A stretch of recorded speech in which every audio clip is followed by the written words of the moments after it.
बहुत बहुत धन्यवाद। मेरी आवाज़ क्लियर आ रही है? हेलो, साफ ऊपर तक। हेलो, चलिए बहुत बहुत धन्यवाद। सबसे पहले तो मैं आप सभी का तहे दिल से शुक्रिया अदा करता हूँ कि आप लोगों ने आज सुल्तानपुर में इतना प्यार दिया। ऐसा लग नहीं रहा था कि राजस्थान से बाहर हूँ, और ऐसा तो बिल्कुल भी नहीं लग रहा था कि परिवार से बाहर हूँ। तो बिल्कुल परिवार वाला प्यार जो आप लोगों ने दिया उसके लिए मैं तहे दिल से आप सभी का शुक्रगुजार हूँ।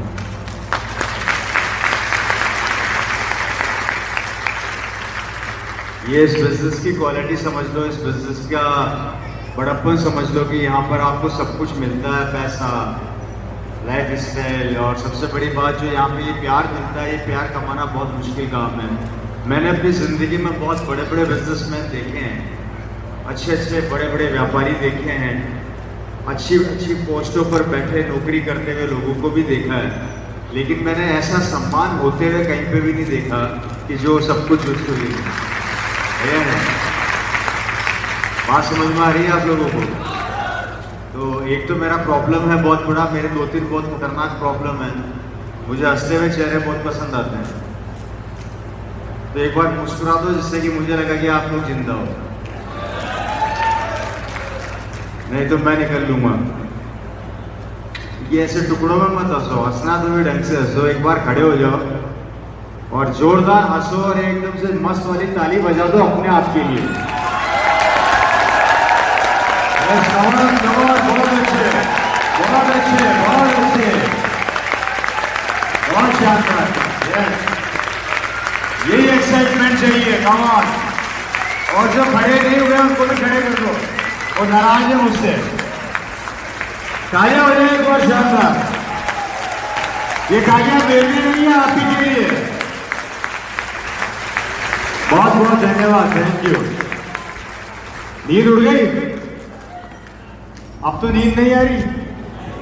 चलो बहुत बहुत अच्छी बात है दोस्तों। और आप यहाँ पर हम आए हैं किसी बिजनेस की बात को करने के लिए कि आरसीएम क्या है, ये हमें दे सकता है, ये बिजनेस किस तरीके से जिंदगी को परिवर्तित करता है, वो सब जानने के लिए। और जानना भी जरूरी है, क्योंकि दुनिया के अंदर इंसान बड़ा तभी कर पाता है जब वो अपनी सोच को कुछ अलग रखे या कुछ अलग तरीके से सोचे। मैंने कहीं पढ़ा था कि जीतने वाला कभी कुछ अलग नहीं करता, वो हर काम को अलग ढंग से करता है। मेरी बात समझ में आ रही है? अगर आप अपने काम के तरीकों में कुछ परिवर्तन लेकर आएंगे और अपनी सोच में परिवर्तन लेकर आएंगे, तो ऊपर वाला भी हमारा साथ देता है।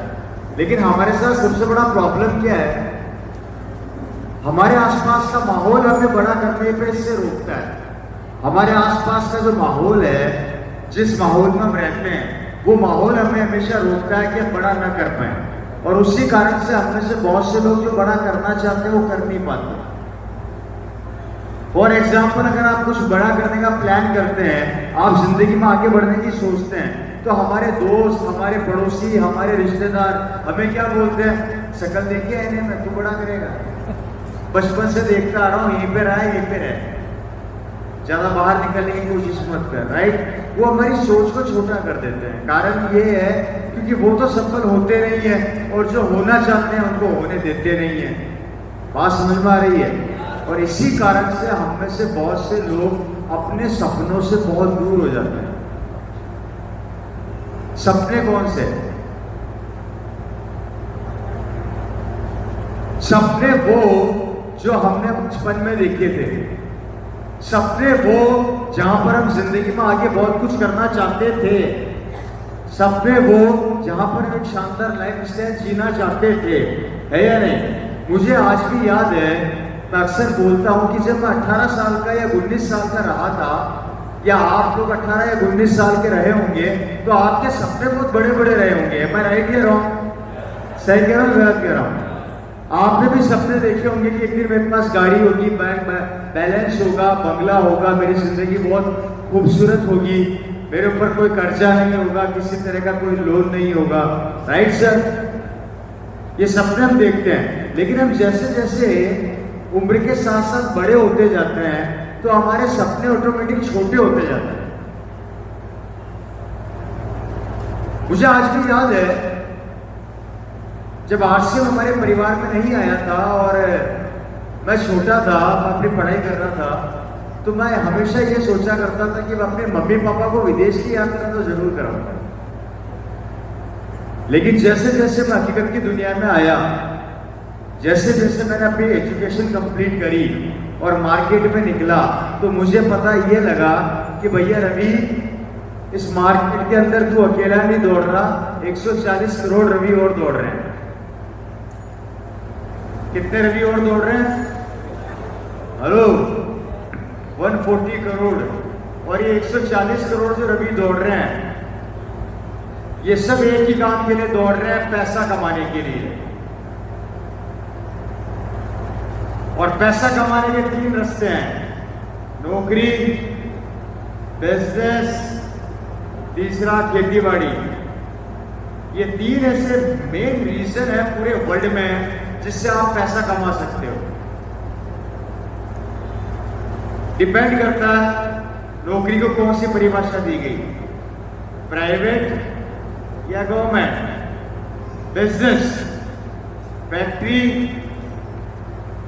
या शॉप, और खेती बाड़ी सिर्फ एक खेत। ये रास्ते हैं जहां हम पैसा कमाते हैं। मैं सही कह रहा हूं, गलत कह रहा हूं?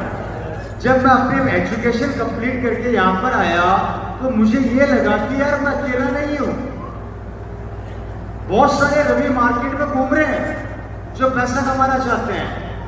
और ये मुझे एहसास कब हुआ? जब मैं स्कूल में था और स्कूल से कॉलेज में आया तो मुझे एहसास होना चालू हो गया कि इस दुनिया के अंदर पैसा कमाना जितना आसान मैं सोच रहा था उतना नहीं है, उतना आसान नहीं है। मैं एक चीज बताता हूं आपको, कैसे नहीं है देखो समझना, राइट? मुझे इस कॉलेज में कैसे पता लगा?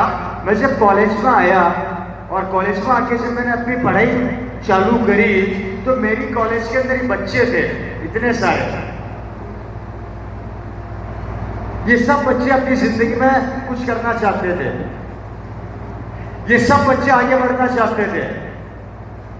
ये सब जब कॉलेज से निकले तो एक वैकेंसी मार्केट में आई सरकार की कि आपको नौकरी मिलेगी। क्या मिलेगी? नौकरी मिलेगी। अब समझने वाली बात देखना क्या है, वैकेंसी एक है, नौकरी मिलेगी। क्लास में बच्चे थे 40, काम मिलने वाला था एक को। कितने बच्चे?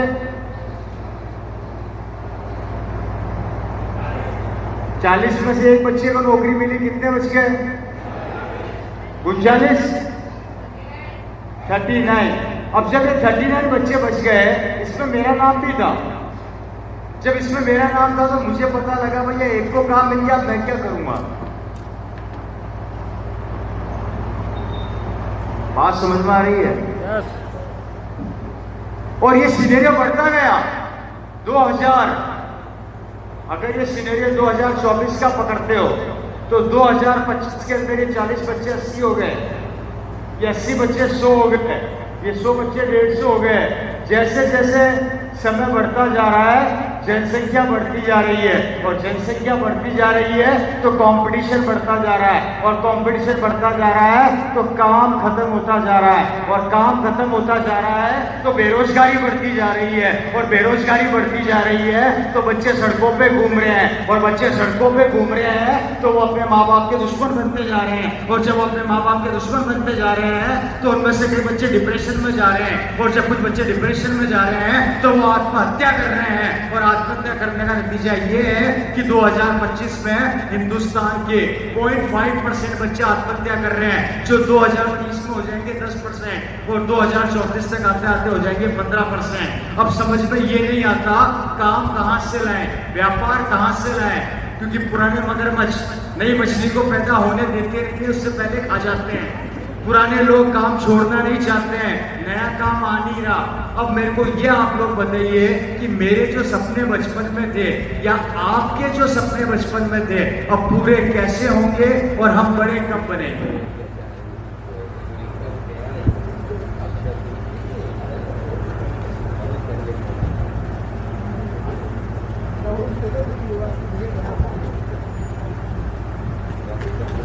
एक ताली पर बजाइए। नहीं चाहिए ताली, चिंतन कीजिए। मुझे आंसर चाहिए, ताली नहीं चाहिए।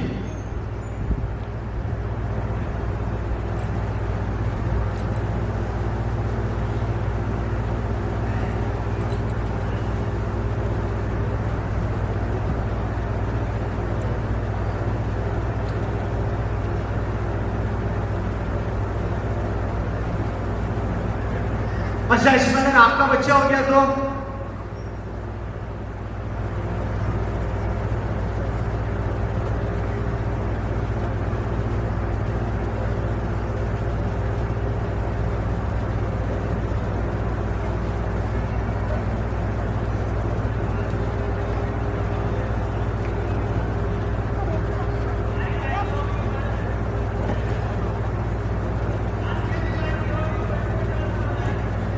आरसीएम की बात अभी कर ही नहीं रहा मैं तो आपको पहले दिमाग में जो कचरा भरा पड़ा उसको निकाल रहा हूं। मैं कल मीटिंग में बता रहा था, आज फिर बता देता हूं। हम गलती क्या करते हैं? हम गलती यही कर देते हैं, हम आरसीएम को भर देते हैं।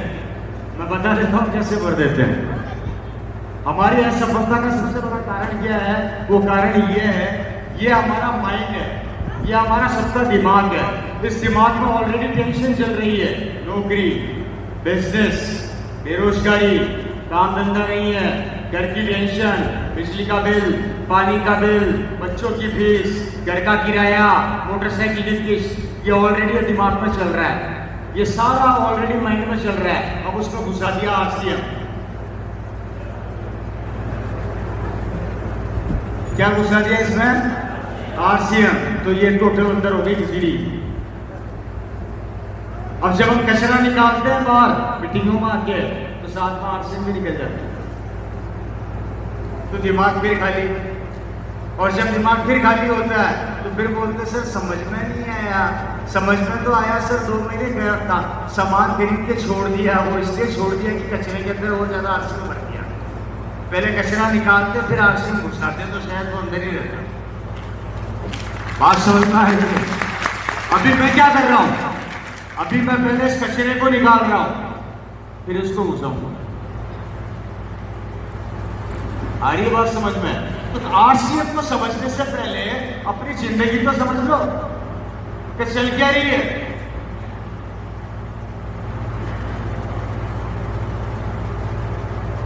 पहले खाना थाली में पड़ा, वो तो खा नहीं रहे, ऑर्डर पर ऑर्डर किए जा रहे हैं। दाल मखनी लिया, पनीर लिया, रोटी सब्जी लिया, पता नहीं क्या क्या लिया भैया, थाली में पड़ा वो तो खा ले। नहीं, वो भी खा लेंगे, आगे पता खा ही नहीं सकता क्योंकि ऑलरेडी लोड ज्यादा है। और ये लोड ही हमारे को जिंदगी में आगे बढ़ने से रोकता है, जिसका रिजल्ट ये निकल रहा है कि हम लोग जैसे जैसे उम्र में बड़े होते जा रहे हैं, हमारी जिंदगी के अंदर हमारे सपने खत्म हो रहे हैं। और अपने दिल पे हाथ रख के हकीकत से मेरे को बताइए, हम लोग आज उस कंडीशन पर आ चुके हैं कि जो मिल जाए और जैसा मिल जाए उसी में गुजारा कर रहे हैं। और बचा कुछ कसर हमारे दादा परदादाओं से हमें मिल गई। जानना चाहते हैं बची कुछ कसर कैसे मिली? हेलो, जानना चाहते हैं? ये ऑलरेडी टेंशन पहले मार्केट में है, बची कुछ कसर हमारे दादा परदादा में गिफ्ट में देके जाते हैं। मेरे पिताजी नौकरी कर रहे हैं तो मुझे क्या सिखाएंगे? मेरे पिताजी अगर दुकान कर रहे हैं तो मुझे क्या सिखाएंगे? अगर मेरे पिताजी खेती बाड़ी कर रहे हैं तो मुझे क्या सिखाएंगे? वही सिखाएंगे जो वो कर रहे हैं। दुनिया का हर पिता यही चाहता है कि उसका बेटा उसके फील्ड में वही काम करे जो वो कर रहा है। फर्क इतना है कि आप 50,000 कमा रहे हो, वो 1 लाख रुपया कमाए, लेकिन करे वही काम जो वो सोचता है। अब यहाँ पर समझने वाली बात, मुझे एक बात बताइए, ये चीज हमें हमारे पूर्वजों से मिली। अगर इस काम को करके हमारे पूर्वज करोड़पति नहीं बन सके तो आप और हम कैसे बन जाएंगे? है जी? और अगर हम नहीं बने तो हमारे बच्चे बन जाएंगे क्या?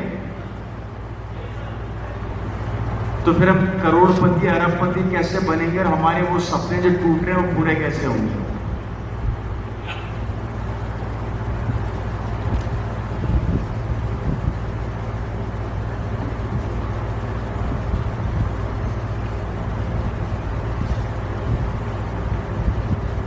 हेलो,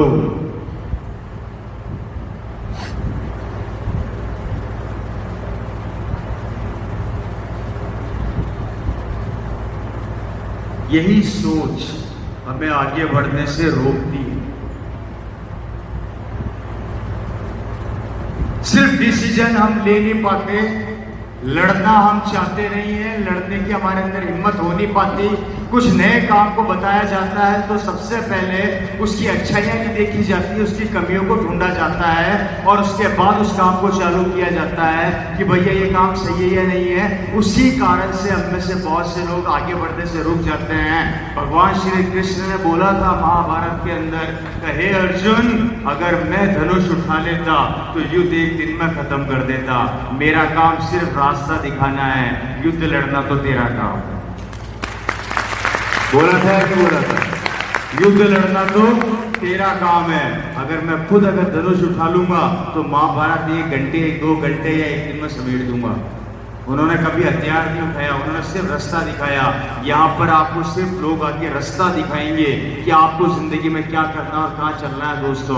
और यही चीज मेरी फैमिली ने समझी थी और इसी का नतीजा है कि हमारे में से कई फैमिलियां इस चीज को समझ के आगे बढ़ गई और दुनिया बढ़ गई 2 रेशो के अंदर। हेलो, दुनिया बढ़ गई 2 रेशो में। वो 2 रेशो कौन से थे मैं क्लियर कर देता हूँ, थोड़ा समझने की कोशिश कीजिएगा। हेलो, दुनिया बढ़ी 2 पार्ट्स के अंदर, 20% और 80%। ये 20% लोग कौन आप लोग जानते हैं? कौन है ये 20% लोग? ये 20% लोग है दोस्तों मिलीनियर। ये करोड़पति हैं, अरबपति हैं, जिसके अंदर आप बड़े बड़े नाम सुनते हैं, मिस्टर अंबानी, अडानी, रतन टाटा, मित्तल। ये बड़े बिग शॉट जो आते हैं 20% में आते हैं। मैं थोड़ी इनके बारे में बताना चाह रहा हूँ। 90 साल पहले ये सारे लोग सड़क पर हुआ करते थे। हेलो, 90 साल पहले सारे लोग सड़क पर हुआ करते थे। आज इनके पास इतना पैसा है, इतना पैसा है कि जिस चीज पे हाथ रखते हैं इनकी हो जाती है। ये जिस देश में जाते हैं वहां बंगला खरीद लेते हैं। ये हवाई जहाज और ट्रेन में सफर नहीं करते, ये खुद के पर्सनल हवाई जहाज, हेलीकॉप्टर या पर्सनल जेट में सफर करते हैं। और सबसे बड़ी बात नोट करना, ये पूरी जिंदगी पैसे के पीछे नहीं भागते, पैसा इनके पीछे पीछे भागता। और हमारे में से क्या क्या है, ज्यादातर लोग क्या करते हैं? पैसे के पीछे पीछे भागते हैं। हेलो, बात समझ आ रही है आप लोगों को? ये 20% लोग वो लोग हैं जिन्होंने 90 साल पहले समय को समय से पहले पहचाना। अब यहाँ पर देखिए, मैं बहुत बड़ी बात बताने जा रहा हूँ आप लोगों को। अगर ये बात आपके दिमाग में क्लियर हो गई तो आपको वो फंडामेंटल्स क्लियर हो जाएंगे जिस कारण से इन्होंने लिमिटेशन ऑफ इनकम को ब्रेक किया, जिन्होंने इन लोगों ने लिमिटेशन ऑफ मेन पावर को ब्रेक किया और इन लोगों ने लिमिटेशन ऑफ टाइम को ब्रेक किया। अगर आप ये 3 चीज ब्रेक करना सीख गए तो आप बहुत बड़े बन जाएंगे। पहला इनकम, दूसरा टाइम और तीसरा मेन पावर। अगर ये तीनों चीजें कोई आदमी तोड़ना सीख गया वो पैसे वाला बन जाता है। इन तीनों कामों को इन्होंने कैसे किया? मैंने बोला आप लोगों से कि 90 साल पहले इन लोगों ने समय को समय से पहले पहचान लिया था। और जो आदमी समय को समय से पहले पहचान लेता है वो इतिहास बना देता है। मुझे आज भी याद है बिल गेट्स की वो कहानी, जब बिल गेट्स कंप्यूटर के आविष्कार कर रहे थे, सॉफ्टवेयर को डेवलप कर रहे थे, उस समय लोग उनके ऊपर हंसा करते थे कि ये आदमी क्या कर रहा है। उस समय इंडियन कागज के ऊपर अपना बही खाता मेंटेन कर किया करते थे। उस समय अमेरिका के अंदर एक आदमी बैठ के एक मशीन बना रहा था, लोगों ने उसकी मजाक बनाई, लोग उस पर हंसे। किसको पता था कि वो मशीन आज हर घर का, हर दुकान का हिस्सा बन जाएगी। और आज वही बिल गेट्स पूरे वर्ल्ड में छा गया, कारण उसने समय को समय से पहले पहचान लिया। आप और हम प्लानिंग करते हैं 1 महीने की, हम प्लानिंग करते हैं 6 महीने की, हम प्लानिंग करते हैं 1 साल की, लेकिन ये जितने भी बड़े बिग शॉट हैं ये प्लानिंग करते हैं 40 से 50 साल आगे की, क्या आने वाले भविष्य में क्या होने वाला है। इसलिए ये बिग शॉट है। इसलिए एक चीज याद रखो, अपनी प्लानिंग को बड़ा कर दो। आपकी प्लानिंग 2 दिन या 2 महीने या 2 साल की नहीं हो, आपकी प्लानिंग ऐसी हो जो आपकी आने वाली जनरेशन को भी सिक्योर कर दे। और वो कैसे होगा उस पर मैं थोड़ा फोकस करता हूँ। इन 20% लोगों ने 3 ऐसे काम किए जिस काम को करके ये लोग करोड़पति बने। पहला काम, नंबर 1, जानना चाहते हैं आप लोग? मेरे को आवाज नहीं आ रही, जानना चाहते हैं? पहला काम इन लोगों ने क्या किया?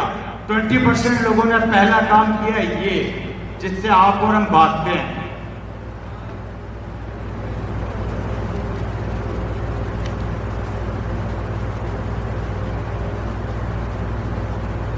नेटवर्क।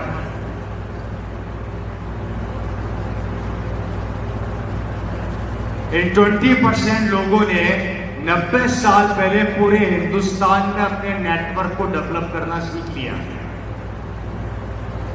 मैं एग्जांपल देता हूं, बहुत अच्छे से आपको क्लियर हो जाएगा।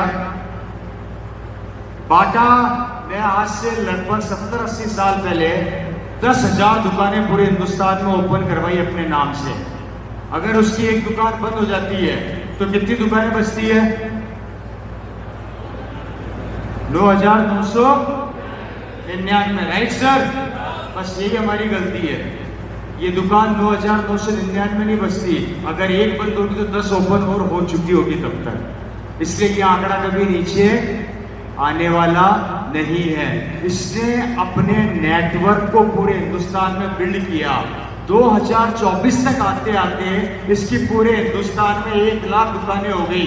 मतलब उसने 1 लाख फ्रेंचाइजियां खोल दी, जिसका नतीजा है बाटा दुनिया में रहे चाहे ना रहे, इसके घर में पैसा आता रहेगा, आता रहेगा, आता रहेगा। क्योंकि यहाँ पर इंडिविजुअल बाटा काम नहीं कर रहा, उसके लिए 1 लाख लोग काम कर रहे हैं जो उसकी टीम को और उसके बिजनेस को डेवलप कर रहे हैं। That's called a mind game. इसने 90 साल पहले ये दिमाग का गेम खेला और जिसका नतीजा है आज बाटा पूरे हिंदुस्तान में छा चुका है। अंबानी पूरे हिंदुस्तान में छा चुका है। मुझे एक क्वेश्चन का आंसर दीजिए, क्या जरूरत है रिलायंस के मालिक को नमक बेचने की? क्या जरूरत है रिलायंस की दुकान पर धनिया बेचने की? क्यों बेचता है वो? आंसर है आप लोगों के पास? क्या जरूरत है? क्या जरूरत है टाटा को नमक बेचने की? बताइए।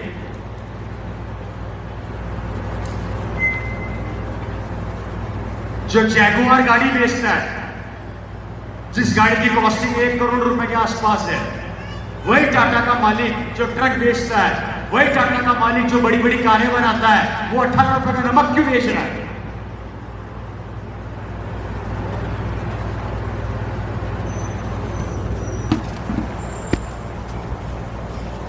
क्योंकि वो वॉल्यूम पहचान गया।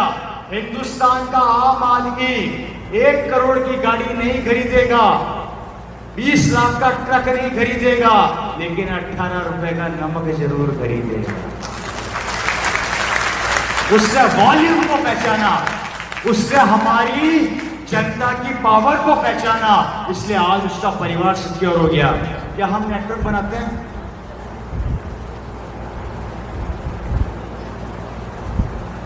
क्या हम नेटवर्क बनाते हैं? क्या हम क्या सोचते हैं, जब तक घुटने चल रहे हैं आग लगा दूंगा, और उसके बाद जिस दिन घुटने बंद हो जाएंगे घर वाले मुझको आग लगा देंगे।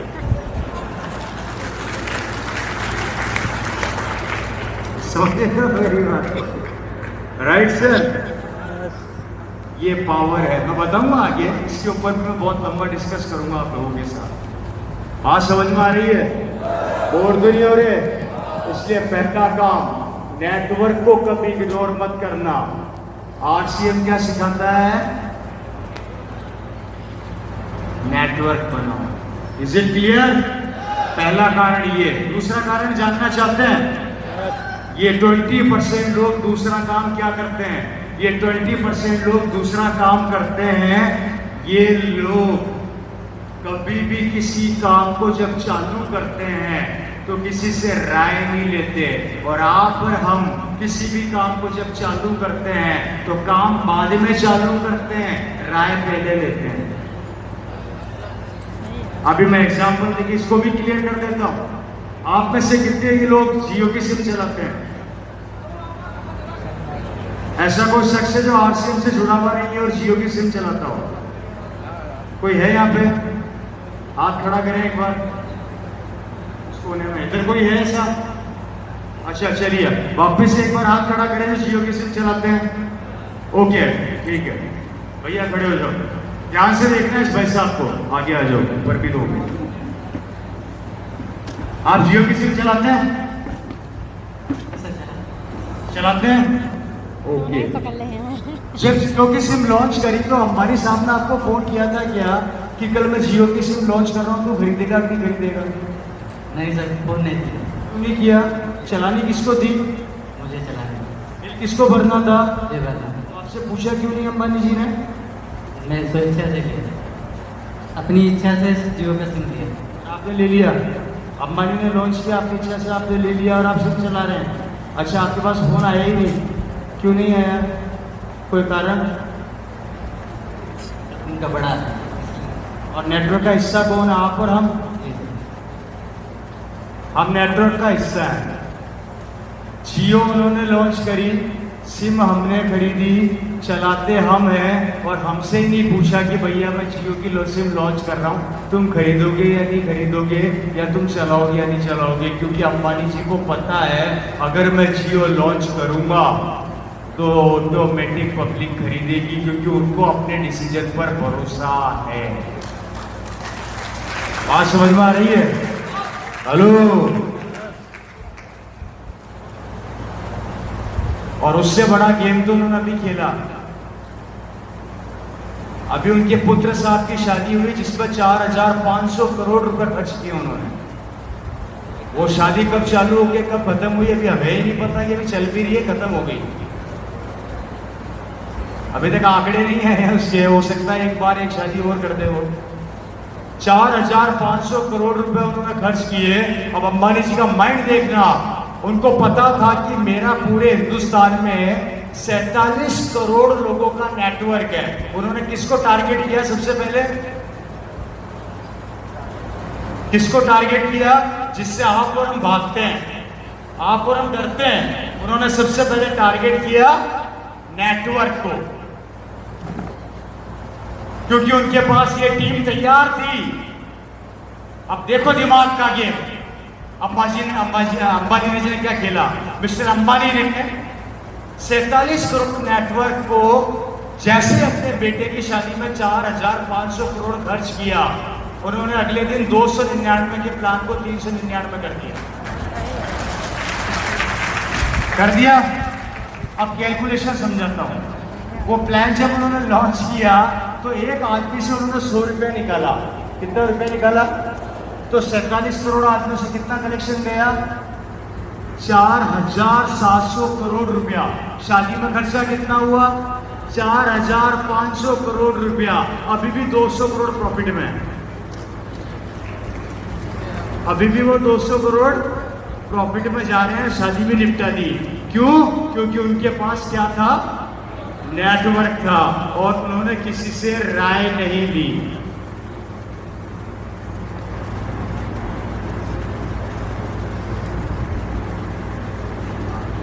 हमारे पास 1 करोड़ रुपया आता है तो हम सबसे पहले राय लेते हैं पड़ोसी और रिश्तेदारों से। यार मेरे अकाउंट में 1 करोड़ आ गया, तू बता दुकान किसकी खोलूं? वो रामलाल ने पत्थर की दुकान खोली थी, शानदार चल रही है, मैं भी खोल लूं क्या? वो श्यामलाल की साड़ी की दुकान 1 नंबर चल रही है, वो भी खोल लूं क्या? परचूने की खोलूं या सूट की? पान की दड़ी खोलूं या मोटरसाइकिल की? मोटरसाइकिल की खोलूं या ट्रैक्टर पार्ट्स की? ट्रैक्टर पार्ट्स की खोलूं या कार की? हम राय लेते हैं लोगों से, पड़ोसियों से और रिश्तेदारों से। मुझे एक बात बताइए मेरे दोस्तों, मेरे भाइयों, अगर आपका पड़ोसी और आपका रिश्तेदार इतना इंटेलिजेंट होता तो आपका पड़ोसी होता क्या? वो किसका पड़ोसी होता? वो पड़ोसी किसका है? तो उसकी सोच कितनी काम कर रही है? इसलिए सेकंड थॉट, राय लेना बंद कर दो। अभी इस मीटिंग के तुरंत बाद आप में से कई लोग राय लेंगे, आरसीएम करूं नहीं करूं? अबे ये तो पागल बनाते हैं। देखा इसको कितना मस्त पागल बना रहा था। हाँ देखिए, अगर पागल बनने से पैसा आता तो बन जाए मेरे भाई। देखो ना, मेरे पापा पागल बने, मैं पागल बना, 1.5 करोड़ की एक कार मेंटेन करता हूँ, बाकी आ रहा लगे। तो पागल बनने में समझदारी है, समझदार रहने में समझदारी है। तो बन जाओ ना ऐसा पागल, क्या दिक्कत है, क्या फर्क पड़ता है? हेलो। और कौन पागल नहीं है इस दुनिया में? हमें बोला जाता है, इसलिए फ्रेंड्स दूसरी बात राय लेना बंद कर दो, बिकॉज डायरेक्ट सेलिंग आने वाली सदी का बहुत बड़ा व्यापार होने वाला है। और अभी इसको आपने पहचान लिया तो याद रखना, एक दिन यहाँ पर आप खड़े होंगे और पैसा आपके पीछे पीछे भागेगा, आप पैसे के पीछे नहीं भागोगे। समझ आई मेरी बात? तीसरा काम ये लोग क्या करते हैं, और तो नहीं हो रहे? तीसरा काम टाइम। ये कभी भी टाइम को किल नहीं करते, इन्वेस्ट करते हैं। आप किसी भी बड़े आदमी को आप लोगों ने सुना ट्रेन में सफर करते हुए है जी? सुना? किसी बड़े आदमी को सुना आपने कि वो अपने टाइम को खराब करके फालतू की बातें कर रहा है? आपने कभी ये सुना कि शाहरुख खान साहब अमिताभ बच्चन के पिक्चर की तारीफ कर रहे हैं? या कभी आपने ये सुना कि अमिताभ बच्चन जी राजनीति के ऊपर चर्चा कर रहे हैं? है जी? नहीं कर रहे। क्यों? भाई वो भी इंसान है, हम भी इंसान है। उनके पास भी 24 घंटे, हमारे पास भी 24 घंटे, लेकिन उनको टाइम की कदर पता है।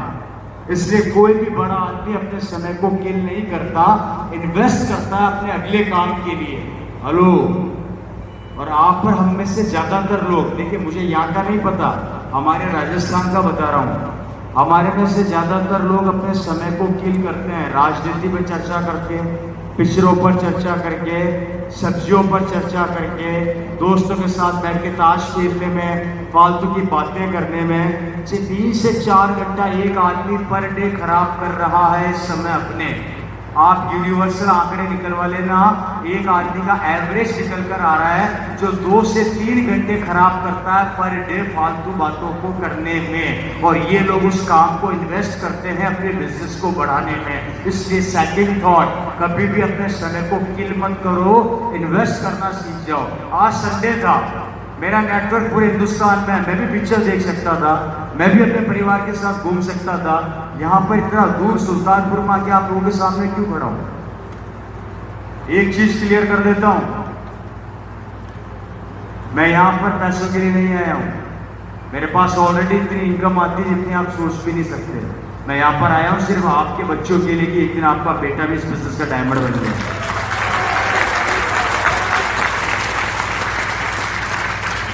बात समझ आ रही है? इसलिए यहां पर आया हूं। सिर्फ आपका 100% चाहिए। कमियां ढूंढने वाले 1000 मिलेंगे, लेकिन काम करने वाला एक ही मिलेगा। कमियां और काम में ज्यादा फर्क नहीं होता, कुछ मात्राओं का फर्क ही होता है। इसलिए कमियां ढूंढने वालों को दूर करो और काम करने वालों के साथ लग जाओ। याद रखना, दुनिया के अंदर हर आदमी आपकी हंसी और मजाक बनाएगा। इसलिए मेरा तीसरा पॉइंट है, अपने टाइम को किल मत करो, इन्वेस्ट करो। अच्छा, क्या हम इसमें आते हैं क्या 20% में? नहीं आते। हम किस में आते हैं? 80% में, राइट सर? अब ये तो थी 20% की बात। अब मैं बात करने जा रहा हूँ 80% की, आपकी और मेरी। हमारी जिंदगी क्या है और हम अपनी जिंदगी को कैसे जीते हैं। मेरी बात क्लियर तो हो रही है पीछे तक? देखिए मेरे साथ प्रॉब्लम ये आ रहा है कि इधर चल रहा है कूलर और इसका साउंड मेरे इधर बहुत तेजी से आ रहा है, इसलिए मैं प्रॉपरली कनेक्ट नहीं कर पा रहा आप लोगों से कि मेरी वॉइस आप तक आ रही है नहीं आ रही। या तो इस कूलर को बंद कर दो, ऑफ कर दो इसको, कोई दिक्कत नहीं है।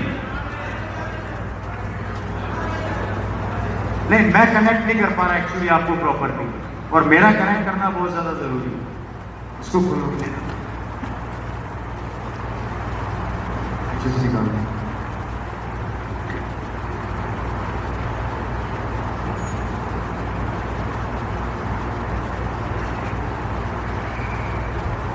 Thank you.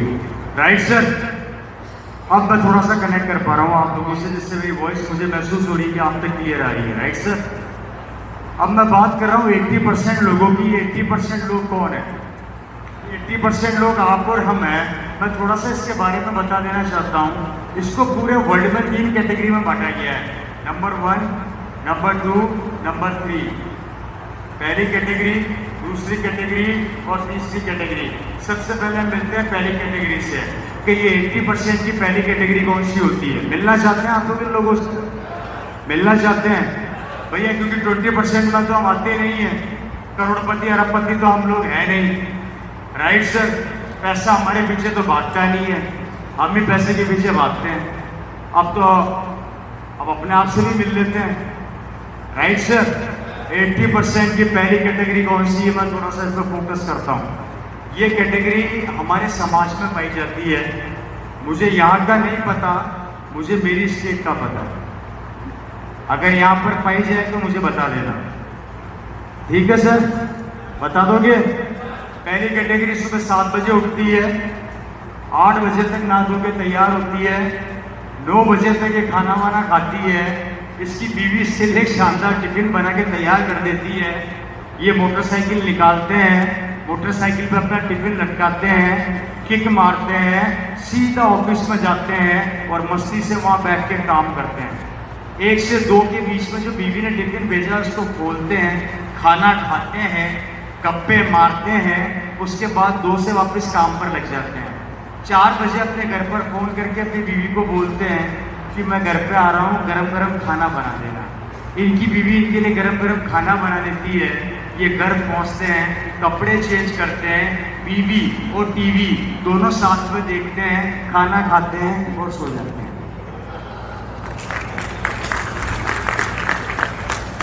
Right sir? 20 साल से यही काम कर रहे हैं। महीने की सैलरी होती है 20,000 रुपया महीना। 25 साल अगर काम कर रहे हैं तो सैलरी होती है 25 से 30,000 महीना। 25 से 30,000 महीने में अपनी पूरी जिंदगी निकाल देते हैं। कोई सपने नहीं होते, कोई ख्वाब नहीं होते। बेटा अगर ये बोलते हैं पापा मोटरसाइकिल चाहिए तो बजट चेक करते हैं। अगर घर की बीवी ये बोल दे कि मेरे को सुनो जी ज्वेलरी दिला दो, एक सोने का हार दिला दो, बजट चेक करते हैं। अगर बीवी ये बोल दे पूरी जिंदगी किराए के मकान में हो गए रहते रहते मुझे मेरा घर बना के दो, तो बजट चेक करते हैं। 25,000 सैलरी के अंदर घर का खर्चा चलाते हैं, जिसमें से 10,000 का खर्च हो जाता है राशन और बिजली के बिल के अंदर, 10,000 खर्च हो जाता है बच्चों की फीस के अंदर, 5,000 खर्च हो जाता है किराए के अंदर। पता लगता है 30 तारीख तक आते आते इनके अकाउंट में पैसा बचता है मुश्किल से 1,500 रुपया या 1,000 रुपया। गलती से बच गया तो, नहीं तो वो भी नहीं बचता। अधिकतर ये लोग अपने पड़ोसी और रिश्तेदारों से पैसा मांगते हुए मिलते हैं। अगले महीने चुका दूंगी जी, 2,000 उधार दे दो। हमारे घर में ये खत्म हो गया, ये इनकी लाइफ होती है। मुझे यहाँ का नहीं पता, मैं राजस्थान का बता रहा हूं।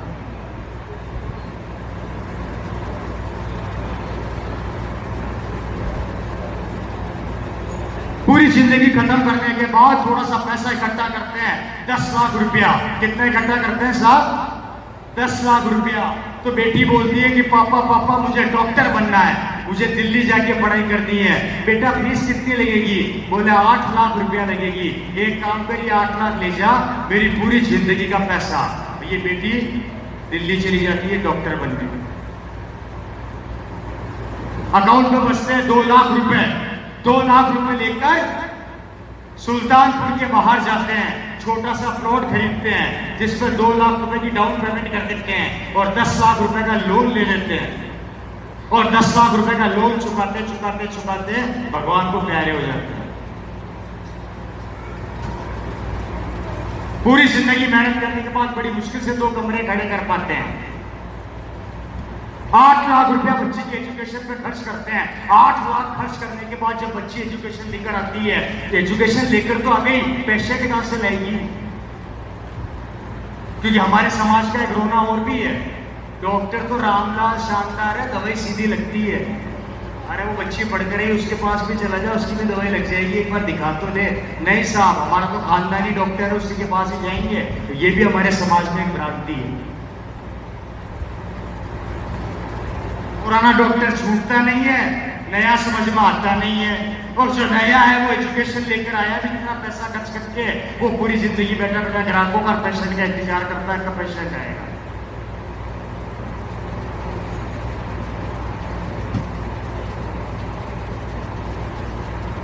और गलती से इनकी बीवियां क्या करती है? कुछ नहीं करती। इनकी बीवियां अपने पतियों के जेब से हफ्ते की हफ्ते 50 रुपए चोरी करती है। उस पैसे को चोरी करके इनका फाइनेंशियल टाइम पता है क्या होता है? दिवाली से दिवाली पे एक शानदार साड़ी खरीद के रखती है खुद के लिए, जिस पर भी पति की नजर होती है, ये साड़ी कहां से लेकर आई? हेलो,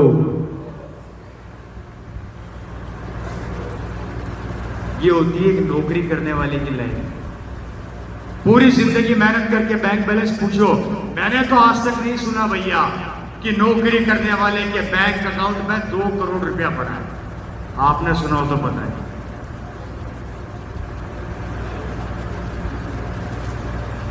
आज डीके सर बैठे हैं, अगर ये आज डायरेक्ट सेलिंग में नहीं आते और नौकरी कर रहे होते तो 4 करोड़ का मकान इनका भी नहीं होता। और अगर ये 4 करोड़ का मकान बना भी लेते तो कार नहीं खरीद पाते, और अगर कार खरीद लेते तो मकान नहीं बना पाते। हेलो, ये होती है नौकरी पेशा इंसान की जिंदगी।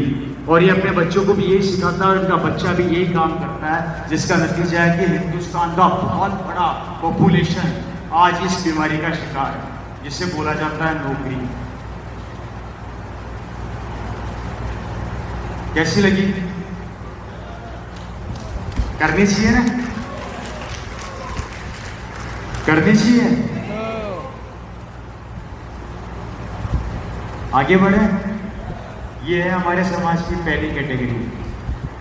अब इसको आप प्राइवेट ले लो चाहे सरकारी ले लो, निर्णय आपका है। सेकंड आ गया यंगस्टर। ये हमारे समाज की दूसरी कैटेगरी है। आप लोगों को एक आंकड़े बताने जा रहा हूं, आश्चर्यचकित करने वाले आंकड़े हैं। पहले तो ये बताइए, मेरी बात तो समझ में आ रही है? यस। हाथ खड़ा करो ईमानदारी से, कितने लोग हैं जिनको मेरी बात समझ में नहीं आ रही है? भाई सोच समझ के उत्तर दिया करो यार। हेलो, दूसरी कैटेगरी हमारे यंगस्टर्स की होती है। पूरे वर्ल्ड वाइड अभी आंकड़े आए हैं दोस्तों, हिंदुस्तान पूरे वर्ल्ड में नंबर 1 कंट्री बन चुका है पॉपुलेशन में। उसके साथ एक खुशखबरी और आई है कि पूरे हिंदुस्तान के अंदर सबसे ज्यादा यंगस्टर हमारे देश में पाए जा रहे हैं। उससे प्यारी खुशखबरी एक और आई है कि पूरे हिंदुस्तान में पूरे वर्ल्ड के मुकाबले सबसे ज्यादा बेरोजगार भी यही पाए जा रहे हैं। मैं रिपीट कर देता हूं एक बात को वापस से। जब आपका बच्चा एजुकेशन लेके वापस घर आता है और एजुकेशन कंप्लीट करने के बाद जब वो नौकरी के लिए हाथ पैर मारता है और जब उससे नौकरी नहीं मिलती तो उसके 6 महीने बाद हमारा बेटा हमारा दुश्मन बन जाता है। रीजन इज दैट वो काम तो करना चाहता है पर काम लाए कहाँ से? वो अपनी डिग्रियां लेके नौकरी के लिए जाता है मार्केट में।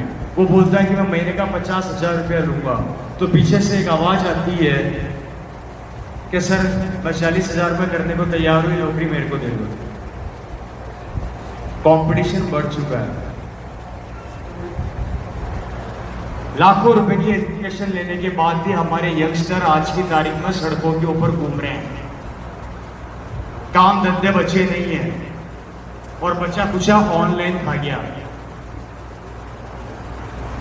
बिजनेस आप कर नहीं पाओगे, बिजनेस करने के लिए 50 लाख लेकर भी आ जाओगे तो पुराने मगरमच्छ जीने नहीं देंगे। बात समझ आ रही है? अभी हमारे राजस्थान के अंदर वैकेंसी निकली थी कि चपड़ासी की जरूरत है गवर्नमेंट को। लगभग 1000 या 1500 लोगों की वैकेंसी निकाली थी। उसमें कम से कम 20 से 30 लाख बच्चों ने अपने इंटरव्यू के लिए एप्लीकेशन डाली है, और जिसमें डॉक्टर्स भी हैं, इंजीनियर्स भी हैं। आश्चर्यचकित करने वाले आंकड़े ये आ रहे हैं कि बेरोजगारी इतनी बढ़ चुकी है कि हमारे देश की एजुकेशन क्वालिफिकेशन लेने के बाद भी हमारे यंगस्टर आज की तारीख में चपड़ासी बनने तक को तैयार है और फिर भी काम नहीं है। और भगवान न करे कल को हमारे बच्चों को काम नहीं मिला तो उनकी भविष्य क्या होगा और वो क्या करेंगे। कुछ लोग घमंड करते हैं कि मेरे पास तो खूब पैसा है, मुझे क्या जरूरत है आरसीएम की, मैं तो ऑलरेडी करोड़पति हूँ। गलतफहमी दूर कर देना। अंबानी खुद अपने बच्चे को नहीं बचा पाए। उनके भी 2 बेटे थे, एक करोड़पति बन गया और एक बर्बाद हो गया। इसके ऊपर भी आगे बताऊंगा आप लोगों को एक बहुत बड़ी चीज। हम पूरी जिंदगी भागते हैं अपने बच्चों के लिए, अपने परिवार के लिए, और उसी बच्चे की जिंदगी अगर हम नहीं बना पाए तो फिर बताइए भागना कैसा है।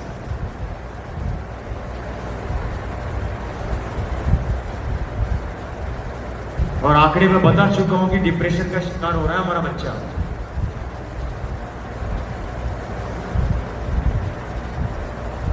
ये है हमारे समाज की दूसरी कैटेगरी। और तीसरी कैटेगरी आती है ड्रीमर्स की, जो सपने देखते हैं। ये वो लोग होते हैं दोस्तों जो कभी हार नहीं मानते, ये अपने सपनों को पूरा करने के लिए दिन रात एक कर देते हैं, अपने सपने को जब तक पा नहीं लेते ये न चैन से सोते हैं, न चैन से जिंदगी में बैठते हैं, न ये थकते हैं। सिमिलरली मेरी फैमिली की कहानी, मेरे फादर गवर्नमेंट जॉब में थे और वहाँ से निकल के सीधे वो थर्ड कैटेगरी में आए। मैं थोड़ा सा अपने बारे में बता देता हूँ। मैं बहुत ही गरीब फैमिली से रहा हूँ। मेरे दादाजी राजस्थान में, अगर आप भीलवाड़ा जाएंगे तो भीलवाड़ा से 50 किलोमीटर पहले एक जगह पड़ती है गुलाबपुरा विजयनगर, वहाँ का मैं रहने वाला हूँ। वहाँ पर जिस चौराहे से आप निकलेंगे उसका नाम है 27 मील। उस चौराहे पे मेरे दादाजी मजदूरी किया करते थे। 10 बाय 10 के कमरे में मेरा परिवार विजयनगर में किराए पे रहा करता था। किराए का मकान था हमारा। हालात बहुत ज़्यादा खराब थे।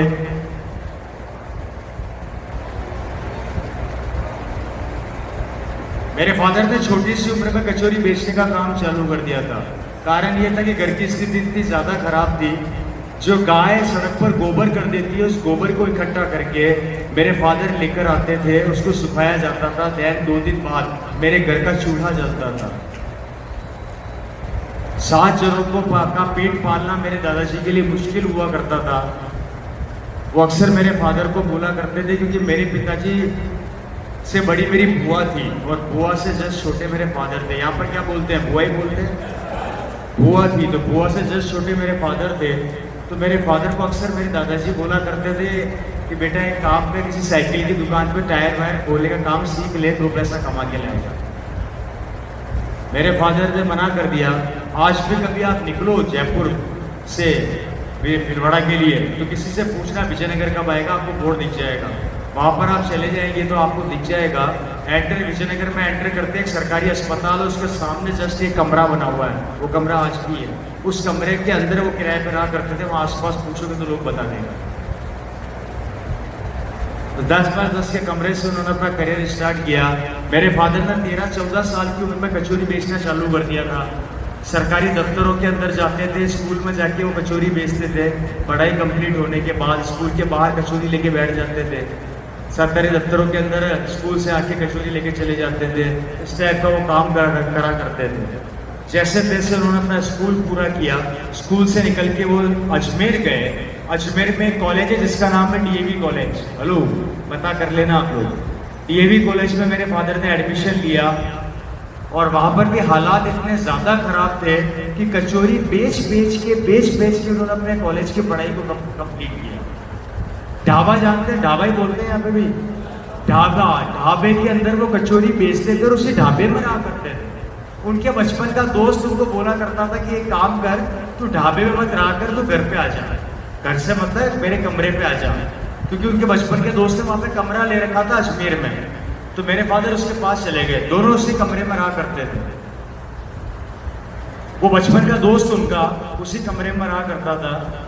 मेरे फादर ने दिन रात पढ़ाई करी, दिन रात मेहनत करी। और जब 3 साल कॉलेज कंप्लीट होने के बाद वो कॉलेज से निकले तो मेरे फादर राजस्थान गवर्नमेंट के अंदर ज्वाइंट डायरेक्टर बन गए, इक्विवेलेंट टू आईएएस ऑफिसर। और मेरे फादर की 1 महीने की सैलरी थी 25,000 रुपया महीना। कॉपरेटिव डिपार्टमेंट्स के हेड। अगर आप जयपुर जाएंगे तो जयपुर में एक जगह है 22 गोदाम। 22 गोदाम पर एक बिल्डिंग है जिसका नाम है नेहरू सहकार भवन। उस नेहरू सहकार भवन की 6ठे फ्लोर पे मेरे फादर का ऑफिस हुआ करता था। एसी ऑफिस, शानदार सरकारी गाड़ी, गाड़ी के ऊपर लाल बत्ती, सरकारी बंगला, सरकारी नौकर। जिंदगी 180 डिग्री कौन से बदल गई। 25,000 रुपया महीना सैलरी। अगर आज से कैलकुलेट करता हूं तो मेरे हिसाब से 2 से 2.5 लाख रुपया महीना बनता है। सही कह रहा हूं, गलत कह रहा हूं? हेलो, जिंदगी एकदम चेंज हो गई, खुशियां घर में आ गई। पिताजी की शादी हो चुकी थी। अगर आपको ऐसी नौकरी मिल जाए तो कैसा लगेगा?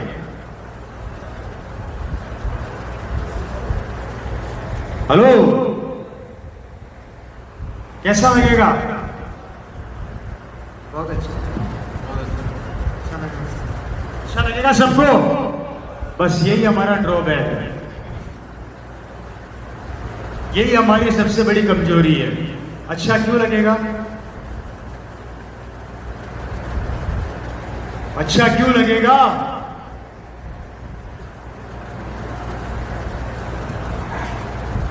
सब कुछ मिले लागे इतना अच्छा।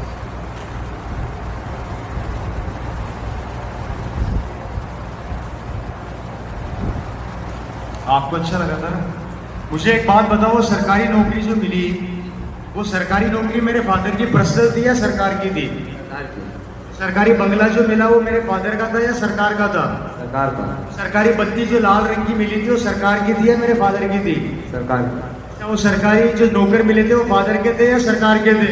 सरकार की। मेरे फादर का क्या था? नौकरी कर। बस, और कुछ भी तो नहीं था। अगर नौकरी चली जाएगी तो क्या मिलेगा मेरे फादर को? कुछ नहीं। अच्छी कैसे हुई?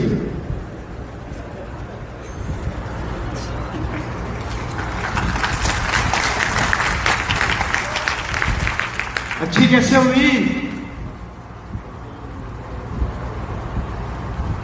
एक आदमी अपनी पूरी जिंदगी के अंदर सरकारी नौकरी के पीछे भागता है, राइट सर? समझना,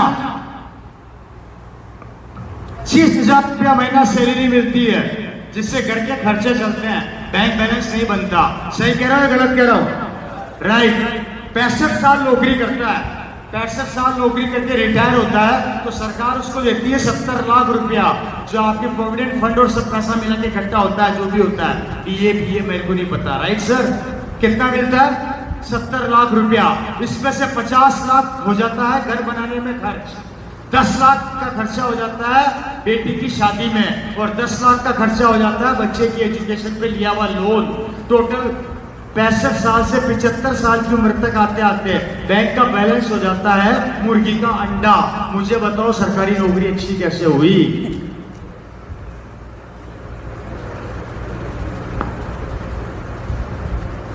सही है? कैसे हुई अच्छी? अगर पूरी जिंदगी मेहनत करने के बाद 75 साल की उम्र तक आते आते अगर मेरा बैंक बैलेंस 0 हो रहा है, और 75 साल की उम्र में आते आते मैं अगर अपनी बहू से ये बोल रहा हूं कि ये बहू एक कप चाय पिला दे, और बहू मुझे जवाब दे रही है घर के कोने में बैठे रहो, टाइम होगा तो पिलाऊंगी,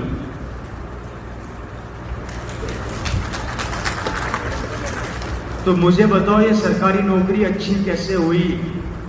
अरे जिस ऑफिस से आप एक पेन उठा के नहीं ला सकते, एक कुर्सी उठा के नहीं ला सकते रिटायर होने के बाद, वो नौकरी अच्छी कैसे है? जिसके पीछे पागलों की तरह भाग रहे हैं कि सरकारी दामाद बना दो, सरकारी दामाद बना दो, सरकारी दामाद बना दो।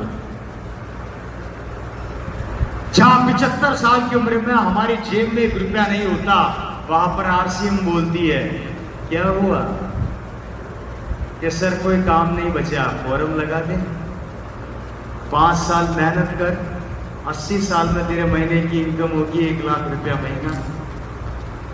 जब तू पिक्चर में हो जाएगा तो भी लाख रुपया, तू पिक्चर में हो जाएगा तो भी अकाउंट में आएगा, तू 105 का हो जाएगा तो भी अकाउंट में आएगा, तू 150 साल का हो जाएगा तो भी अकाउंट में आएगा। जब तक जिएगा ये पैसा तेरे अकाउंट में आता रहेगा, आता रहेगा, आता रहेगा, आता रहेगा, आता रहेगा, आता रहेगा, आता रहेगा। तो मुझे बताइए वो सरकारी नौकरी अच्छी है या आरसीएम अच्छा? और उस समय बहू पता है क्या बोलेगी? अरे सुनो, पापा के कमरे में एसी लगवा दो, एसी रखिए पापा को, उससे मैं पापा नहीं बोलूंगा, उससे मैं पापा के अकाउंट में चेक आया है वो बोल रहा है। गाड़ी नंबर का 8 से 14 22 1805, गाड़ी नंबर की 8 से 14 22 1805 गाड़ी को लेके वो चले थे, दिन रात मेहनत करी। आज मेरे फादर इस दुनिया में नहीं है, उनको इस दुनिया से गए हुए लगभग 12 साल से ऊपर हो गए। 2013 23 फरवरी को उनका देहांत हुआ, उनको अटैक आ गया था। जैसा कि बिजनेस का नेचर है, ये बिजनेस मेरे पास आया। अब मैं थोड़ा अपने बारे में इंट्रोडक्शन दे देता हूँ। नाम मेरा रवि ओपी शर्मा है, राजस्थान से ही बिलोंग करता हूँ। और जब ये बिजनेस मेरे पास आया, मैं ऑलरेडी डायमंड्स का बिजनेस कर रहा था, बिकॉज मेरी क्वालिफिकेशंस काफ़ी अच्छी है। मैं 18 कंप्यूटर्स हूँ। उसके बाद मैंने MBA किया सेल्स मार्केटिंग में यूरोप से। यूरोप का एक देश है इटली, और इटली का एक शहर है मिलान। और उसके बाद वहाँ से मैं बेल्जियम गया। बेल्जियम से मैंने इंटरनेशनल जेमोलॉजी इंस्टीट्यूट, जो डायमंड को सर्टिफाइड करती है, हीरे को सर्टिफाइड करती है, वहाँ से मैंने हीरे की पढ़ाई कंप्लीट करी। उसके बाद मैं बेल्जियम से नकली हीरा लेके आता था और यहाँ इंडिया के अंदर सेल करता था। ये जो आप मेरा अपना ब्रासलेट देख रहे हैं, ये मेरा खुद का डिजाइन किया हुआ है, और इस पर ये देखिए RCM लिखा हुआ है, दिख रहा है RCM? ये खुद मैंने बनाया है। और मैं इस टाइप की काफ़ी ज्वेलरीज बनाता रहता था। पैसा मैं ऑलरेडी बहुत कमा रहा था। मुझे अगर डायमंड एक ऐसी चीज़ है जिसके बारे में हर आदमी नहीं जानता, अच्छे अच्छे करोड़पति नहीं जानते। डायमंड में कितनी तरह की वैरायटीज आती है, क्वालिटीज आती है, मैं जानता हूँ। 50,000 रुपये कैरेट का माल मैं 70,000 रुपये कैरेट में बेच देता था, 80,000 रुपये कैरेट में बेच देता था। एक सेट के अंदर माल लगता था 6-6, 7-7 कैरेट। एक ही झटके के अंदर 4-5 लाख रुपए में अंदर कर लेता था। खूब मैं पैसा कमा रहा था। लेकिन मेरे फादर एक बात बोला करते थे, इससे बेहतरीन बिजनेस कुछ नहीं है। मैंने उस समय मेरे पास सरकारी नौकरी है, क्योंकि मेरे फादर ऑनलाइन एक्सपायर हुए थे, तो मेरे को गवर्नमेंट का जॉब आया। मैंने सरकारी नौकरी को वाइंड अप किया, लात मारी, मैंने अपने बिजनेस को ख़त्म किया, और 13 साल से लगातार RCM बिजनेस कर रहा हूँ। या तो मैं पागल हूँ या सिस्टम में दम है, या तो सिस्टम में बहुत दम है या मैं पागल हूँ। और आज दोस्तों मेरे पास सब कुछ है। आज मेरे पास गाड़ी है, बंगला है। जयपुर के अंदर अगर आप कभी जयपुर जाएंगे तो जयपुर के अंदर किंग्स रोड है, जो रोड के ऊपर श्यामनगर पुलिस थाना है, उस थाने के ऊपर मेरी लगातार 3 कॉम्प्लेक्स हैं। एक कॉम्प्लेक्स की कॉस्ट है लगभग 11 करोड़ रुपया। ऐसी 3 बिल्डिंगें मेरी उस रोड के ऊपर है, जिनकी ऑलमोस्ट कॉस्टिंग है 35 करोड़ रुपया। ऐसी बहुत सी प्रॉपर्टियाँ मेरे पास है। और सबसे बड़ी बात, मेरे ऊपर सरकार का 1 रुपए का लोन नहीं है। मैंने हिंदुस्तान में बड़े बड़े बिजनेसमैन देखे हैं जो लोन लेके काम करते हैं। Ravi Sharma, total assets, no liability. मुझे कारोबार, घड़ियों का बहुत शौक है। मेरे पास कारें हैं एक से बढ़कर एक, और मेरी हर गाड़ी का नंबर स्टार्ट होता है 5654 से। देखा होगा आप लोगों ने। अभी जो दिल्ली में मैंने अभी रिसेंटली, किसी ने मुझे बोला RCM में पैसा आता है क्या? मैंने कहा क्यों इतना शक? अरे कोई गाड़ी खरीद के बताओ करोड़ से ऊपर की तो माने। मैंने कहा तू मेरे साथ बैठ, अभी के भी लेके आता है। अभी रिसेंटली मैंने 2 महीना पहले गाड़ी परचेज करी। आप में से कई लोगों ने देखी है क्या? किस किस ने देखी है? आप खड़ा करो, थैंक यू। अभी मैंने BMW X5 परचेज करी है। 3D स्पोर्ट्स गाड़ी है मेरी, और बहुत प्यारी गाड़ी है, जिसकी बिलिंग 1 करोड़ और 30 लाख के आसपास की बिलिंग है। और उसके ऊपर मैंने उसका पैकेज लिया है। उससे पहले मेरे पास ऑलरेडी एक BMW है, मेरे पास ऑलरेडी Kia Seltos है, मेरे पास ऑलरेडी स्कॉडा है, मेरे पास एक मर्स है, और मेरे पास एक Audi है। ये कारें मेरी हैं जो खड़ी रहती हैं। उसके और सब गाड़ियों का नंबर 5654 से है। अभी जो मैंने BMW ली है उसका नंबर नोट कर लेना, मेरी मदर के नाम से मैंने परचेज करी है। RJ60CA5654 गाड़ी का नंबर है, नोट कर लेना और सर्च कर लेना, गूगल पे सब मिलता है। क्योंकि RCM वाले झूठ नहीं बोलते, हम लोग झूठ नहीं बोलते। और नहीं है तो मेरे फेसबुक पे जाके सर्च कर लेना। आज मेरे पास सब कुछ है, इनकम, पैसा, लाइफ स्टाइल। आज मैं पैसे के पीछे नहीं भागता, पैसा मेरे पीछे पीछे भागता है। मेरे बैंक का मैनेजर एक दिन मेरे को बुला के बोलता है, 35 साल हो गए इस बैंक में मैनेजर की नौकरी करते करते। कितने साल? 35 साल के करियर में रवि भाई बहुत से लोगों को बैंक में आते देखा, पैसा जमा कराते हैं, निकालते हैं, जमा कराते हैं, निकालते हैं। तू एक ऐसा पहला भूत है जो बैंक में आता है, सिर्फ निकालता ही निकालता है, जमा कभी कराता ही नहीं। मैंने कहा कि टेंशन लेने की जरूरत नहीं है, पाइपलाइन भिलवाड़ा से बिछी हुई है, वहां से पाइपलाइन का कनेक्शन ले रखा है। 6 तारीख को नल खोलता हूँ, टैट बारिश चालू हो जाती है। वापस अगली 6 तारीख को नल खोलता हूँ, चालू हो जाती है। गाड़ी का उद्घाटन करने भिलवाड़ा लेकर गया टीसीजी के पास, आदरणीय त्रिलोकचंद छाबड़ा जी के पास। टीसीजी से मेरी बहुत अच्छी दोस्ती है, मतलब हम एक मित्र की तरह रहते हैं, कॉमेडी करते रहते हैं। वो मेरी गाड़ी को देख के बोलते हैं इतनी बड़ी गाड़ी ले ली? मैंने कहा हाँ ले ली। उन्होंने फीता काटा, गाड़ी चलाई, टीसीजी को गाड़ी बहुत पसंद आई। आज पता लगा अभी 7 जुलाई को सौरभ जी मेरे को बता रहे थे आपको देख के पापा ने X7 खरीद ली। ये ताकत है दोस्तों, टेंशन फ्री लाइफ। मैं आपको ये नहीं बता रहा कि मेरे पास क्या है, ये सिर्फ मैं आपको समझाने का प्रयास कर रहा हूं। ये जिंदगी एक दिन आपकी भी होगी। मैंने कोरोना वायरस के अंदर बड़े बड़े बिजनेसमैनों को रोते हुए देखा है, मैंने बड़े बड़े बिजनेसमैनों को देखा है परेशान होते हुए, लेकिन आरसीएम का डिस्ट्रीब्यूटर कोरोना वायरस में भी हंस रहा था। एक भी आदमी यहाँ पर हाथ खड़ा कर दो जिसके अकाउंट में पैसा ना आया हो, जिसका कमीशन बन रहा हो और अगर ना आया हो, जिसका इंसेंटिव बन रहा हो और ना आया हो। इंडिया की पहली कंपनी है जिसने कोरोना वायरस के अंदर भी 1 रुपया किसी का नहीं रोका। कितनी बड़ी बात है, कितनी बड़ी बात है। और हिंदुस्तान के करोड़ों लोगों के घरों में पैसा किया। आज रवि शर्मा के पास सब कुछ है। लोग मुझे बोलते हैं स्टार डायमंड, और स्टार डायमंड कौन होता है देखना चाहेंगे? स्टार डायमंड का मतलब क्या होता है जानना चाहेंगे?